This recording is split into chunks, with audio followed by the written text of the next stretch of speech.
Hello everyone, I'm your host Mansi Fadnis, and today we have a very insightful discussion lined up, Leaders Playbook for Elevating Employee Experience, powered by SAP in association with YourStory. Good employee experience isn't just a talking point, but a necessity in today's times, especially in the post-pandemic years. Employees across the globe felt the effects of the pandemic closely, with many struggling with trauma and anxiety. In India, 67% of people noted that they have lost control over their personal lives, careers, and relationships since the pandemic struck. All this made leaders take employee engagement and experience very seriously. As per a 2018 McKinsey report, a growing number of organizations are focusing on EX. The reason could be the rising number of millennials who will make up 30% for more of the workforce by 2025. This section of employees are seeking meaningful work with flexibility, autonomy, connection, and mentoring. With digital solutions, leaders can give their employees a seamless experience. Through technology that allows real-time feedback and analytics, enterprise leaders can bridge the gaps in the organization between employee expectation and experience. To understand how enterprises and leaders are dealing with the need for employee experience, we have with us Alex Augustine, CPO, Waycool Foods. Alok Ranjan, IAS, former Chief Secretary and Head of Policy, Government of UP, and Pradeep Sundaraj, Senior Solution Advisor at SAP. Gentlemen, welcome to this panel today. I have one common question for you all. We are just coming out of a pandemic, and as companies get back on their feet, good employee experience is often being spoken about. Why is it so critical today? Alok sir, I would like to begin with you. I think it's so critical because simply pandemic was once in a lifetime kind of an experience. I mean, I don't think any one of us has seen something like a pandemic in our lifetime. Right. So even for all the employees working in any organization, whether government or private sector company or anywhere, it was a very different kind of experience and a very traumatic kind of an experience that the pandemic was. And that's why it is so relevant to talk about the employee experience during the pandemic and after the pandemic. I think it's very important to understand that because it disrupted the way people worked, the way people lived, the way people interacted and related with each other. That whole paradigm was changed during the pandemic. As far as the corporations are concerned, you see, there were different kind of corporations. Many corporations responded well to the situation. They were with their own employees. They held hands with their employees. They mentored them, they guided them, they supported them in times of illness or sickness, in their sickness or their family. Whereas there were other cases where there was retrenchment, people lost their jobs, people were out, without job, like the whole issue of migrant labor that came up. So many issues came up. So they did not know where to go, how to earn a livelihood, what is going to happen next. So all this kind of uncertainties in the environment, that kind of affected everything. So pandemic, I think the once in a lifetime kind of a traumatic experience, it impacted the psyche of each and every employee. And that's why it's so relevant to talk about it. Absolutely, Alok sir. Thank you so much for sharing that with us. And I would like to ask the same thing to you, Alex. Thank you, Mansi. I think Alok sir said it correctly. And you will agree that the real character of the leadership and thereby of an organization comes out in any crisis situation. And this pandemic was one real such example. I have seen organizations which are so short-sighted, taking impulsive decisions around reduction in force, salary cuts to protect their balance sheet. And then there are others who demonstrated that empathy, which Alok was also talking. Yeah.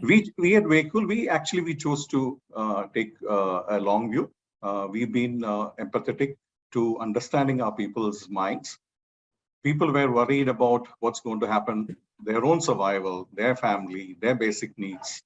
And these situations, it is very important. I mean, it's not about few people at the leadership level taking certain decisions, but to empower the people out there in the field to take such decisions.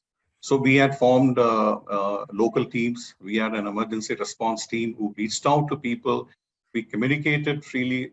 We had set up ways and means for people to reach back to us, whether it's about a telemedicine support, whether it's about help in getting them admitted in a hospital, we facilitated. And in terms of business also, we took a longer view. We knew that this entire dynamics is going to change. Businesses will not be usual what it is. Like, for example, if I have to just tell you, 60% of our business used to come from HoReCa segment, hotel, restaurants. And with the COVID, most of this were shut. But quickly, we realized that there is another big market with small traders, Kirana stores. So our team has to innovate, make those changes. And suddenly now today we see that the entire HoReCa segment, it's changed, and now almost 60% is coming from this business. And we were also able to ensure that our people stayed with us and we were able to deliver, right? So that is a big thing, which I would say. That's wonderful. I think what Alex, you and what Alok sir said is true, that I think the pandemic proved to be a true test of leadership from a very human perspective. On that note, Pradeep, I would also like to know your thoughts on this. Thanks, Mansi, and thanks, Alok sir and Alex sir, for giving a good insight in terms of what we had gone through. And we have heard similar stories from our customers because the COVID-19 pandemic had accelerated a lot of changes with organizations, right? And what we have seen with businesses is like the focus has been on profitability and sustainability.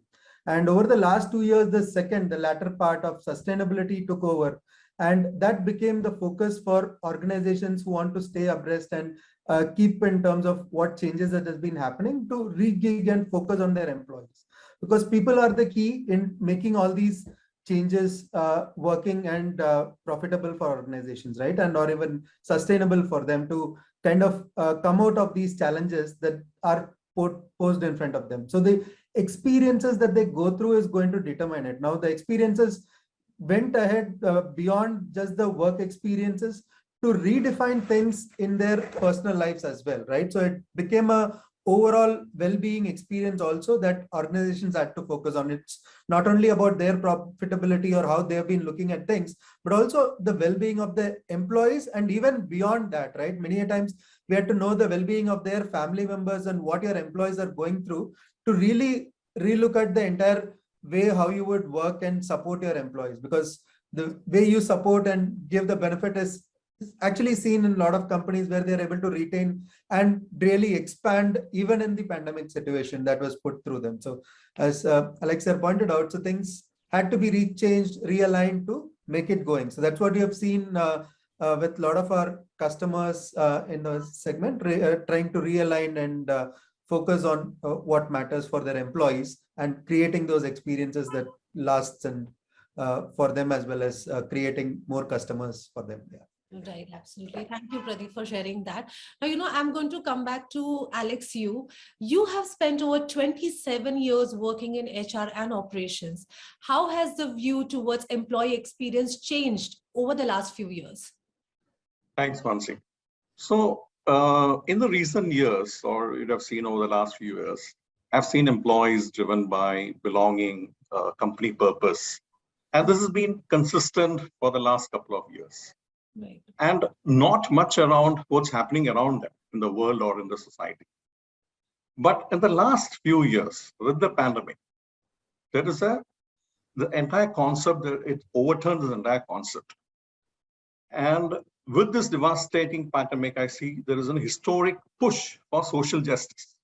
And with this kind of widespread economic disruption, employees, I feel today, are deeply invested in what their organization are doing to make a difference in the world. And the response has become massively important in influencing employee engagement and their experience with the company. So if you look at it for Waycool, we have taken almost 5 major goals. Now, one is to achieve net energy positive before December 2024, achieve net positive in water, carbon negative, and also being in the food economy, we want to also increase the income of the rural folks. And these are important, not just for the company, but my employees who are there with us and who are also yet to join us see these as very valuable, which was not the case earlier, right? That is one thing. Right. And today, and another thing, if I have to look at experience, today we are operating in the era of instant gratification. So it's a time of Maggi noodles, 2-minute noodles, Swiggy, Zomato. So everything is available for you when you want it, right? I personally had to wait almost 4 years to get my first bicycle. Do you think anything will happen now? Now, how do we manage these experiences, right? When the employee walks in and he has his own experience. So that is where it's very important for organizations to rely a lot on HR tech. That tech has to help you in this entire endeavor in terms of designing and crafting that kind of experience. It should also help you in what you call digitizing many of these transactional stuff so that your HR business partners, your employees in the HR department has more time to spend with business and with people understanding their needs. So this is something which I have seen happening. And if you are able to get this right, I think you will see a big impact in your employee experience. And finally, there's one more, Mamsi. Earlier, the gig economy was not so good. With the pandemic, you have seen the gig economy out there. And the studies are showing you that almost 30% is going to be there. And organization has to adapt to that fact. We have to find ways how we are going to adapt to this gig economy. Right. So these are few things which I feel I have experienced. I think you explained it so well, and I was like hanging on to each word of yours. Thank you for explaining it to us so deeply. This how things have employee experience has changed over the last few years with us. And now coming to you, Alok sir. Now COVID-19 saw most sectors struggle to keep up, and employees felt the impact closely, of course. So how is the state looking at improving the condition of India's workforce? Are there any recent steps that have been taken? But it's a huge challenge for the state, what happened. And they have to respond across various parameters, across various sections of society. For example, I'll say what happened. You must have noticed the migrant labor, trooping back from all over the world, from Mumbai, from Surat, from whatnot to UP and Bihar. I am from UP, the state. So many people came from there. They had given up, their job had gone. They came back to their villages. And that brought about a whole change. They had no job, no income level, nothing. Then they started working on schemes like Manrega. So there was pressure on that. There also the wage level was not so good as they used to earn elsewhere. Then strange things started happening. When they came back to the villages, the conflict, the social conflict started and the family conflicts started because they were used to a different kind of working. Now everybody started coming back to the same land, to the same house, to the same habitation, and so many conflicts, so many things I noticed happening at a village level because of this happening. That was one. Then the MSME sector. 30% or more than 30% of the MSME sector faced a shutdown or became sick because of this.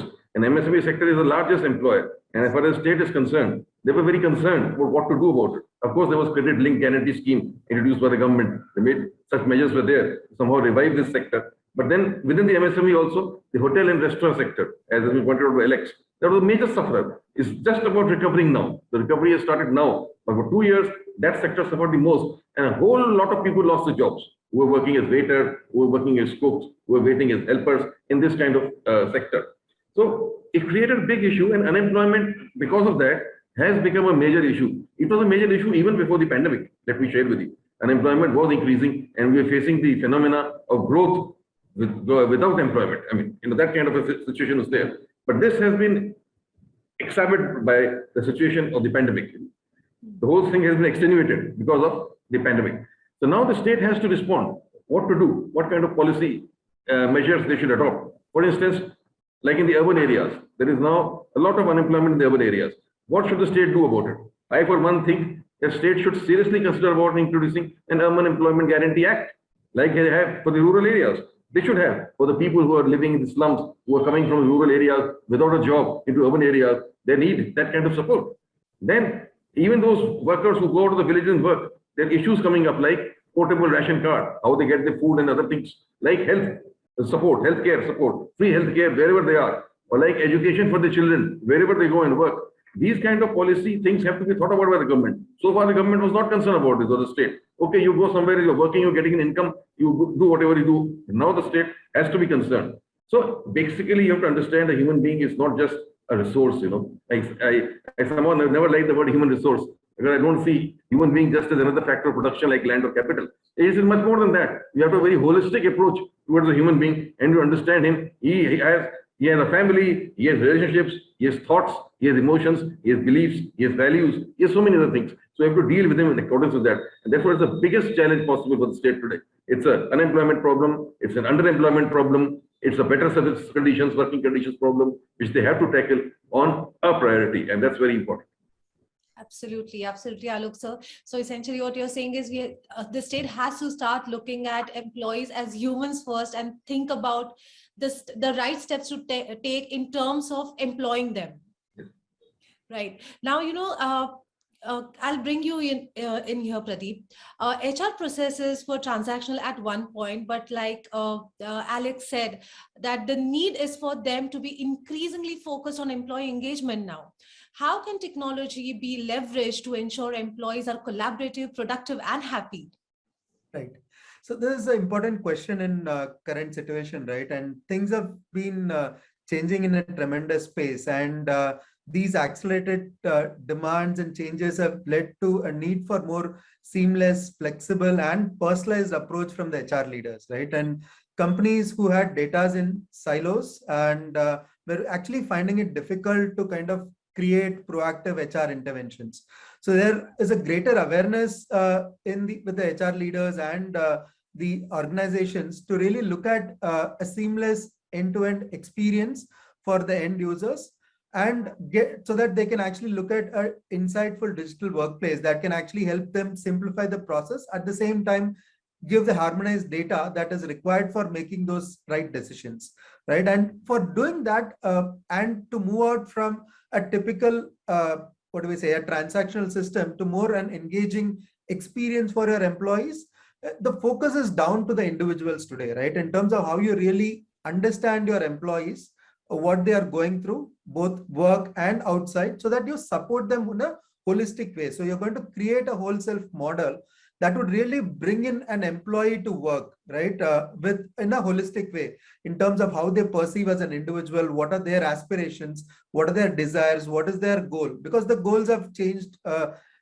lot for employees today. So people are rethinking themselves and to see, how am I looking at, right? Am I really, the way they were attached to corporate life and to the cities is changing now, and people are going back to their own villages, towns, and then trying to work from there, trying to merge everything together in one single place and derive value out of it. So for organizations, it's very key to understand the drivers for your employees. So that's where the feedback becomes more relevant for employees. To create these experiences, you need to go back to the employees and see what they're experiencing through, understand and become more people-centered, right? And enhance these experience in a very real-time way. So it's not about just getting feedback and not doing anything out of it. You need to really go ahead and make it crucial for the employees, rework it on a real time to engage them and work towards the collective goal for both the employees as well as the organization to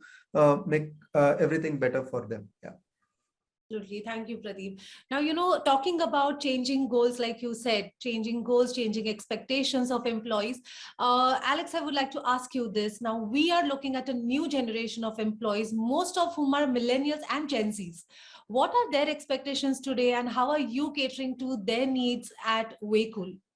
So, Mansi, on the last 18 months, we have added almost 1,000 employees. Okay, so one way we are really happy that what Alok sir is also talking about, unemployment. We were able to make an impact in many of those areas, whether it's employment generation, whether it's making an impact to farmers' income. And this, we are able to do it a lot because we have one of the best tech stacks in the food supply chain industry.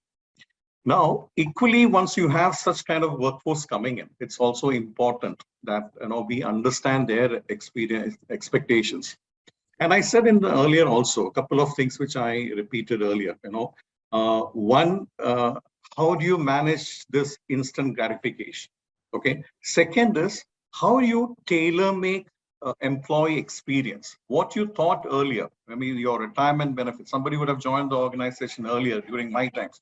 What is the kind of retirement benefits? What kind of health benefits I can look for? All this have changed now. Employee, their requirement is very different. So what we have really done is, each employee is based on what stage in their career, what kind of background they come from, their needs are also different. So you cannot have one standard box which fits everybody. No, you have to think differently. So there were a few initiatives which we have done. One is, you would have heard, like most of the organization, they have executive coaching at the leadership team level. Now we extended this coaching up to 3 levels in the organization.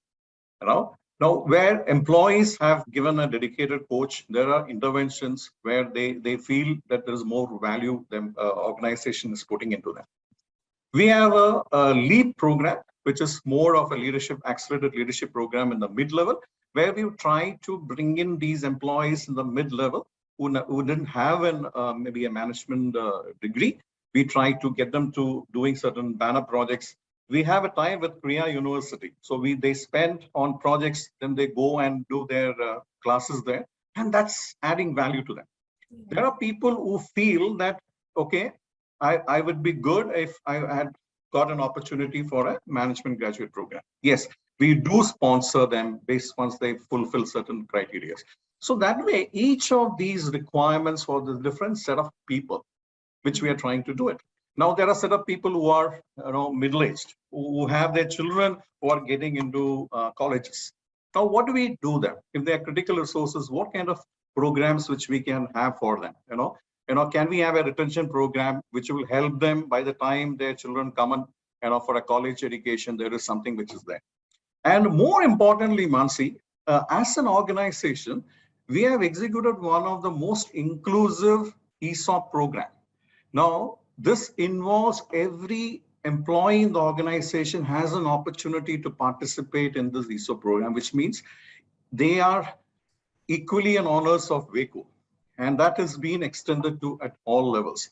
Now, I feel this mixed bag of tailor-made, designed interventions is something which you should look at the millennials. Right.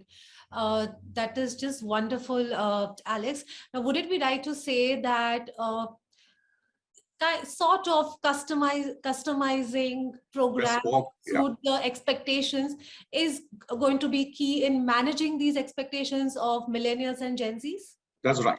Just the way you manage a product or customer experience journey, you need to manage this employee journey, whether it is onboarding. Now you spend a lot of time around managing this product to market journey, customer service experience journey. Similarly, I think organizations need to manage this journey, whether it's an onboarding. It is not going to be as short as a product to market or employee. It will take more time. It may take an year to play along, but you need to understand those touch points. And that's where, Pradeep, technology, I agree, comes in handy for you to understand and manage these things rightly. Right. Now, while we are on the subject of technology and digital solutions, Alok, so I would like to bring you in here. While digital solutions can be crucial in elevating employee experience, technology is still nascent in most parts of India. What steps can be taken to introduce tech-backed solutions in organizations across sectors in the country? Well, yes, technology, there is no getting away from technology. Technology has to come in, it has already come in. Nobody can say that digitization can be we can put a halt to it. We cannot. But before I say that, let me compliment Alex. I think the kind of response that his organization has done to develop the human experience, the employee experience, and it's just the kind of approach that is required. It has to be transformational, not just transactional. That's what human resource should be all about. And I think that's what Alex put across so well. So let me compliment him on that. So when I come to now digital technology and digital interventions, you see, both are important. You see, you have to have digital interventions as well as non-digital interventions if you want to improve the employee experience in any organization. But as far as technology is concerned, what does it do? It helps you build a database, which is so important. Unless you have a database, you won't be able to handle each and every employee in a large organization. You don't know so much, you can't interact with each and every one on a day-to-day basis. But if you have a database, you know what are his qualifications, what are his interests, what are his desires, what does he look for in his career. And if you can, chart that accordingly, his training needs can be assessed on that basis. You train him on areas, you develop his potential. What the organization wants to develop in him and what the individual wants to develop in his own personality or his own competence level. Both things have to be matched. And that all this digitization, the kind of data input that it gives you and the ability to handle this kind of situation will be of a great help. So I think technology has to come in into HR or employee management or employee affairs in all the organizations, even in government. Even in government, I'm going to say here, employee management, for management of the officers and the employees, technology has to come in a very, very big way. If we really want to have human resource management or human capital management to deliver something better in the future, and develop each and every person working in the organization. So digitization is something you cannot do away with. It is the need of the hour. It has come in. It will come in more and more. More and more technology will come in. We have to embrace it. We have to equip people to handle the technology. We have to train and retrain them. We have to develop the skill sets. We have to make it, amenable to them and make them respond to it. And if we can do that, it will certainly enrich the employee experience all over. Wonderfully put, Alok sir. But would it be right to say that the first step that can actually be taken to introduce tech-backed solutions is identifying what the organization wants the employee to learn and what the employee himself or herself wants to learn? Absolutely, both. The goal of the organization as well as the whatever is the ambition or aspiration of each employee is, and then try and mash the two together. Right, absolutely. Now, Pradeep, coming to you, remote and flexible working situations have become a part of the new normal. How can SAP continue helping enterprises give their employees the same experience, even when they are not face-to-face? That's right. So that's a critical change that you have seen through, right? And now, as Alex pointed out, employee experience is the new customer experience. So we have to treat our employees same way organization has been treating their customers, right? So the priorities are changing, the stickiness are changing with millennials and Gen Z coming in. They're more focused on companies who are making difference, right? And you need to create an environment that can make them stick together. And SAP SuccessFactors, as you know, is a leading HR solution that can take care of end-to-end hire to retire transactions for an employee. But in these challenging times and the way we want to redefine the individual experiences and have to focus things around each individual.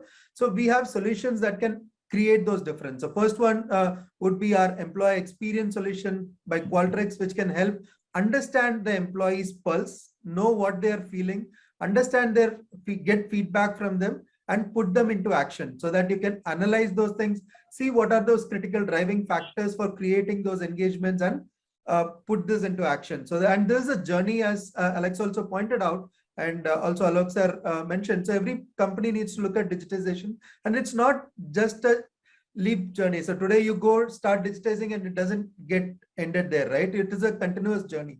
You keep on improving and make it work for your employees. And of course, that's where it becomes more and more relevant, like whether it is the middle management programs that Alex pointed out in terms of how they are enabling them with different options, right? So we have opportunity marketplace solution that can actually put development opportunities in front of your employees, know where they are headed, what are those skills and competencies that they have today that could make difference into the skills that the organization is looking for, because there might be certain skills you are prioritizing based on your business priorities. So organizations can publish those things, employees can subscribe those, they can understand what their peers are learning and try to equip themselves also to be better skilled or upskilled towards what is required for a sustainable business and also for enriching their career, because each of them would have their own aspirations, and this would bring in a gig culture also. So you can, as an organization, you can publish various projects and simple assignments that you might want them to actually take up in addition to what they work, or based on the free time they have, they can re-gig themselves to be ready for the next roles. And when you hire these millennials and new next Gen Z employees, all they need is the opportunities and the way they can look at different perspectives, because many times employees do not know whether they fit in a particular role or not. So they might want to experiment and try it out. So that's where these gig and opportunity marketplace comes in, where people can try out and see what they can make a difference. And last thing is that bringing it all together, when you work on online, offline, and a remote model, is a need for a digital workplace. So we have a WorkZone, SAP WorkZone solution that can actually create a holistic perspective for an employee, bringing all the information both for the knowledge and deskless workforce. So when I talk about deskless, like people who do not have access to a dedicated workplace or a computer for them to do their day-to-day job, even for them, you can take information to them, whether it is your organization communications or access to different applications that they may need from both HR and non-HR applications. You can bring it all together in a digital workplace to give them the same experience. They might actually collaborate in a physical work location. So that's how we can bring in difference to the employees and the experiences that they go through with SAP SuccessFactors. That is wonderful, Pradeep. Now, one thing that has come through in the course of this conversation is this, that employee experience is certainly the new customer experience, and organizations across sectors are focusing on employee engagement more and more now. So on that note, my question to all of you today here is this: happy employees contribute to a company's productivity, and going forward, EX and human experience management are both going to continue playing important roles. What are the key trends you foresee in both these spaces? And I would like to start with Alex first. Thanks, Mansi. So a couple of pointers which I've sent earlier also. Ultimately, today our employees want to feel that they are contributing. Okay, their contribution is making an impact to the company. Their organization is making impact to the society, to the world at large. Now, if we have to do this correctly, an employee, how will he feel that he's making an impact? So he needs to have information. That's where your technology also comes in. Today, we are trying to empower my employees. They would know exactly, what kind of targets they're working on, what kind of input metrics, if you take in a sales organization, what kind of bills per customer, or what kind of those metrics are there, and they know where they stand. And once they know where they stand, they will also would want to contribute more, and they know this is overall making an impact. Second is, it's very important for all of us to ensure we take this feedback from employees periodically, understanding the customer, in this case, employee expectations. So we did this DIP6 surveys to get a sense of what is that they are looking at. And they come up with issues, they come up with very strong, blunt feedback, they give it to you. Now it's up to you to take those feedback and work on it. Now, if the employees see that, yes, you're taking these feedbacks and you're making a change. I'm not saying that paradigm change should happen overnight, but yes, this is a stage in which you're step by step, you're making an impact. You wanted these benefits. Some benefits which you and me think that it was useful may not be perceived as important, but then they would suggest something else. Now, how do you very quickly adapt and make those changes? So what I generally have seen, Guru, is that we have taken this survey, we have collated that feedback, presented back to the employees. Here is what you have said. Okay, we take this feedback, and then one by one, our initiatives, we go back to them. Yes, this is something we asked you, you said it, and now we are doing it. And that is making a big impact, what I would say, with our employees. Right. Alok sir, your thoughts on this? Well, absolutely. Alex is absolutely spot on. No organization can hope to develop or grow if they do not manage their people well, and if they do not bring the best out of their own employees. That is absolutely essential. There is no other way for any organization to develop. So when you want to get the best out of your employees, you have to see how you can do it. You have to assess, as I said in the beginning, treat that employee as a human being, have a holistic approach, and develop the human resource or human capital that you have in the best possible manner, so that the organization benefits as well as that individual both benefit. Now, there is a famous theory, everybody knows, Herzberg's theory of motivators and hygiene factors. As Alex also said, that hygiene factors like salary and all this may not be so important now. The employee is looking for a different kind of experience. What is going to motivate him now today? Maybe, as I said, job enrichment. So how you enrich his job? What kind of job content you give him? Whether there is a participative style of management in the organization, where this employee is able to put forward his innovative ideas, where there is scope for innovation, scope for creativity. Is there a forum where he can voice his opinions, his thoughts? Is he listened to? He's not snubbed. So there are people who are listening to him. That makes a person feel so important. that makes a person feel that he's a part of the organization, not just a cog in the wheel. Nobody today wants to be a cog in the wheel. They want to feel, as Alex also pointed out, that we are doing something important. And not only within the organization, they want to even know what the organization is doing for the society. Are we relating in any way to the community? Or are we relating in any way to the problems or issues that are being faced at a larger level by the society or the country? So all those issues are important, and that is where the employee is looking for these. And if we are able to, give this kind of an experience to the employee, yes, this is what the organization is doing for the society. Yes, this is what we want to do for you. This is how you can contribute. This is how you can relate to everything. That will make a very big difference. So it's all about what kind of leadership is there in an organization, which is consciously working as a human being working within the organization to get the best out of that person. Absolutely, Alok sir. Thank you for sharing that. I think what Alok sir and Alex, you both have said is absolutely right. Employees now want to be a part of the positive impact that the organization is having in the society at large. Pradeep, finally, your thoughts on this. What are the key trends that you foresee in the EX and human experience management space?